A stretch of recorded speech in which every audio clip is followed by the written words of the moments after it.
Hi guys, my name is Eshaan Akhtar and welcome back to another episode. I'm the founder and chairman of AK Education Group, and in this series on YouTube we are hoping that we can support you through your GCSE biology with achieving the top grades. Now, in today's lesson we're going to cover the topic of microscopes. So, without further ado, let's get started with the outcome of today's lesson. I can use a light microscope to observe and produce scientific drawing of cells. This is a really important part, and it's a very difficult topic if you don't actually understand what is happening. So make sure you're paying attention. Now, like in every lesson, I always go through the keywords. Now, these keywords are really important because they could ask you to define them within your exam. I mentioned it in the previous video in the cells topic, and I'm mentioning it again because it's very important. So, light microscope is a type of microscope that uses visible light and a system of lenses to generate magnified images of small objects. Very self-explanatory. Lens, a piece of glass or other transparent material with curved sides used in a microscope to magnify objects. That's exactly what we need for a microscope. Magnification. You need to memorize this term, magnification. This is one that typically comes up in the exam. Okay, they could say to you, define magnification, and then give you a calculation or something else related to the topic of microscopes, and that's kind of like their starting question before they lead on to other things, which is really important to know. So making small objects appear larger in order to see more detail. And then you've got the focus, which is a point where light rays converge to form an image. Okay, so these are your keywords. Pause the video, write them down, and then continue the video. So, this is the outcome of today's lesson. We're going to go through using the light microscope, going to actually look at observing and drawing cells, and then have a look at the magnification and the size of the cells as well. So we're going to try to go through this in its entirety.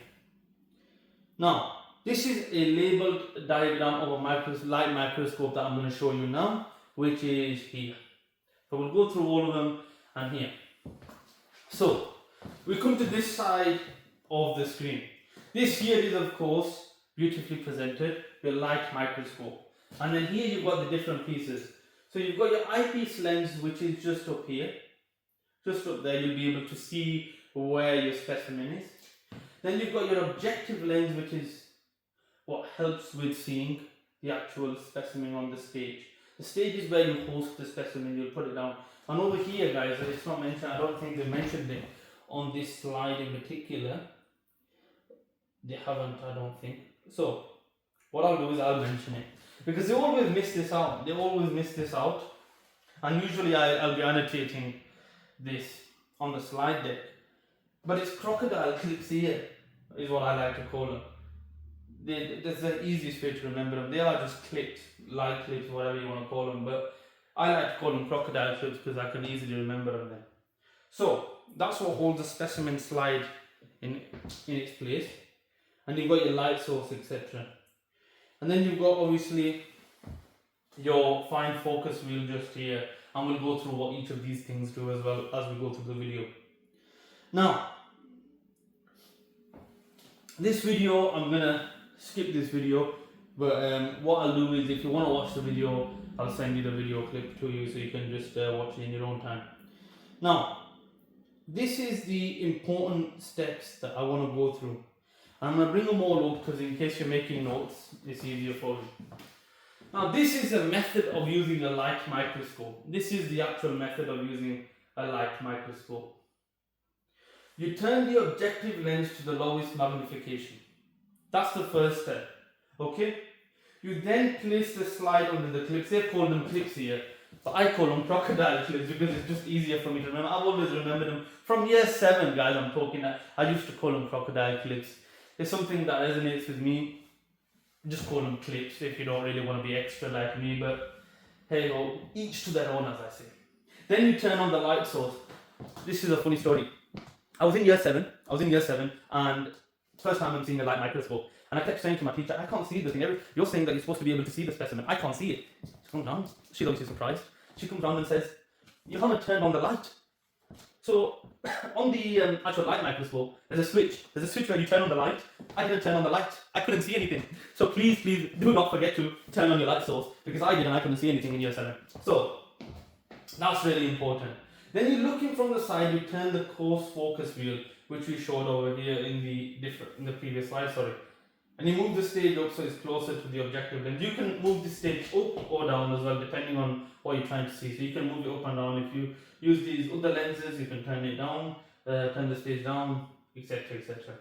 Now, you look into the eyepiece, that goes without saying. You look into the eyepiece and turn the coarse focus wheel to bring the specimen into focus. This focus wheel is to make sure you see the actual specimen a lot clearer.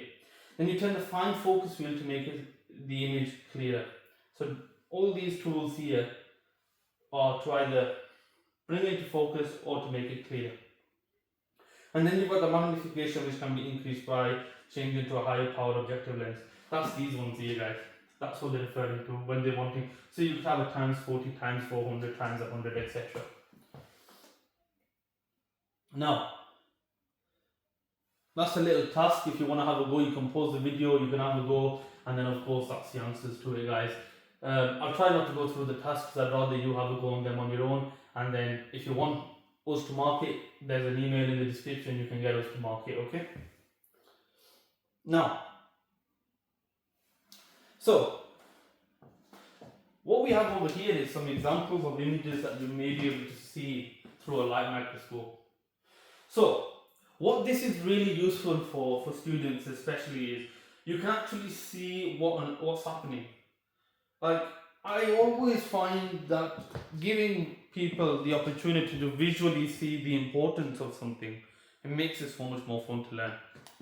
So that's the onion tissue that you would see. So if you're having a look at sort of an onion peel through the light microscope, that's what you'll see. A muscle tissue looks something like this, and the skin tissue looks something like this, and then you've got the tissue of a root, okay? So that's all the different examples of using a light microscope in different situations. Now, what we're going to come to is actually observing and drawing cells. So, observations from a light microscope can be recorded by making labeled scientific line drawing of cells. So what you have over here is an example of the different drawings. So they've drawn the nucleus, they've drawn a muscle cell, and they've given you the magnification. That's really important to add, guys. These are all the different things that you need to include. And see how neat the drawing is? There's no squiggly lines, there's no shading, nothing of sort. It's very, very concise. And that's how a label diagram should be, especially a scientific diagram. So, now this is really important. This is really important because you can lose marks in the exam. In the exam, they will remove marks if your diagram does not, scientific diagram I should say, does not follow this criteria. It needs to be large in size. The lines need to be smooth and lined up together, okay? They need to be lined up together, they need to look presentable. There must be no sketching. I mentioned that there must be no sketching. Okay? Clear labels which include the magnification. You should point out what each thing is and include the magnification. Then of course, no shading apart from striking. Okay? So, I hope this is all making sense. I hope this is all making sense. Because it's really important that the individual who's having a look at your scientific drawing is able to understand what's going on. Otherwise, you've kind of failed at the task. So follow this, write this criteria down. I would write, if you're making notes, rules for producing a scientific drawing, and then I would have these in bullet points. 1, 2, 3, 4, 5, and 6 bullet points up there. 6 bullet points you should have for this one, guys. So, let's have a look. Straight away I can say that one drawing looks good, the other one doesn't. Which one looks good? A or B? Let me know in the comment section. We'll have a look through now. And look, guys, B is obviously the one that looks good. It goes without a doubt. It's clearly labelled. You can see the magnification. There's no broken lines, there's no shading, nothing of sort. It's very clear and it's been labelled. Up here, this is what a student who's not listened or who's not watched an AK Education Group video will make the mistake of drawing too many cells, not labelling it, not writing the magnification. And the worst part, examiners are going to hate you if you do something like this, because it's so frustrating. It's so frustrating is when you start doing broken lines. It's like there's no neatness in your work. Where is the care for your work if you produce something like that on the exam? You'd be embarrassed if you were to get flagged off for something like that, because that's a very silly way to lose marks. So do not make that mistake, okay? Now, I've given you one of the answers. Choose two things a scientific line drawing should have. Well, the first one we kind of leaked, a smooth continuous line. But the other one, of course, is labeling. So let's have a look. Are we correct? Of course we are. Right, let's move on to the next thing. So this is a task that I want you to do, and you can send your images through to us on our email, which will be in the description box, or you could WhatsApp us on 07918 273 550, and you can send us your images of drawing a scientific sort of slide. And what you can do is you can find a Google image, a microscope slide, and then you can try to sort of practice through that. So here are some examples of different scientific drawings. You've got the onion cell here, and you've got the cheek cell over here. Very, very good drawings. Very well done. Right, the last thing we're going to have a look at is magnification and the importance of magnification within the topic of microscopes. So, magnification is a measurement of how many times an object has been enlarged. We can calculate magnification using the real size and the image size of a magnified image using the equation. Let's have a look. Magnification equals size of image divided by size of real object. Now, there's one thing which I like to reiterate to students is when you're doing something like this, I would always use the triangle method. The triangle method is really important in memorizing scientific equations. So, obviously, I'm unable to annotate on this screen. What I would like to do is draw a triangle, and at the top of the triangle I would have image, then I would draw a line, and then I would split the bottom sort of trapezium in half, and I would have magnification on one side and I would have real object on the other. That way, if you were to ever try to rearrange the equation to work out the size of image, you could do magnification times size of real object. If you were to work out the size of the real object, you could do size of image divided by magnification. It's a very, very simple process, and you can't go wrong with learning this equation in that way then. Make sure you're writing these notes down, okay? So, you need to know the units on the different measurements. So, there's 1,000 millimeters within a meter.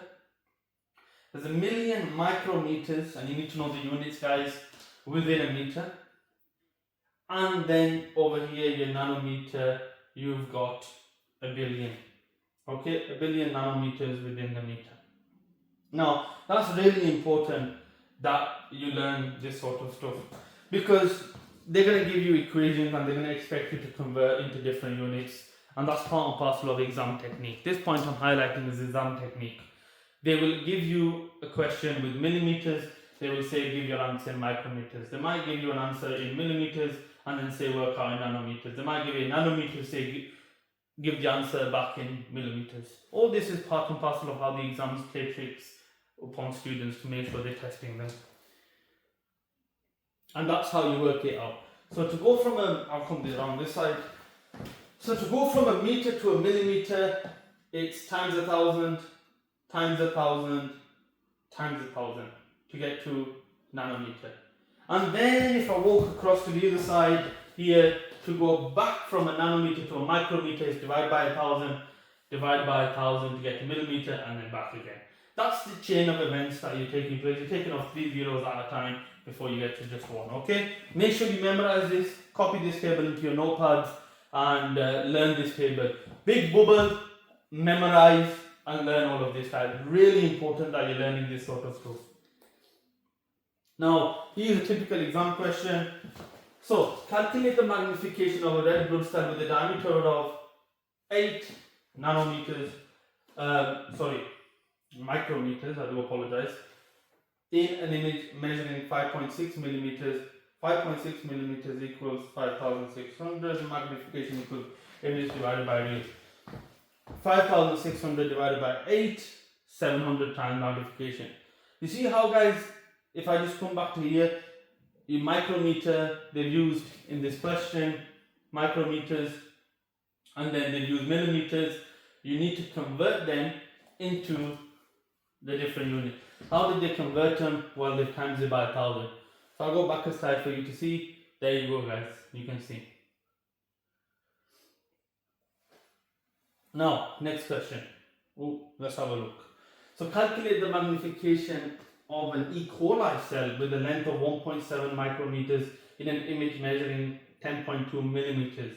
We convert the 10.2 millimeters into micrometers, we get 10,200. Magnification equals image divided by the real size of the object, which is 10,200 divided by 1.7, which is a magnification of 6,000 times. So this is a calculation for magnification and the size of cells. Right, this is a question that if you want to have a go at, guys, feel free to have a go at. And there's the working out. I'll let you have a read through that. And then I'll let you pause the video and have a go at this question. You can have a go at this question. Right?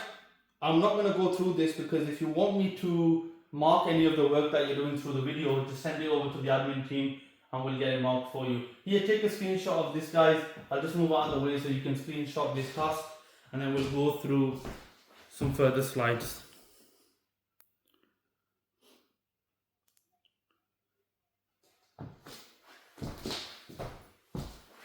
So, guys,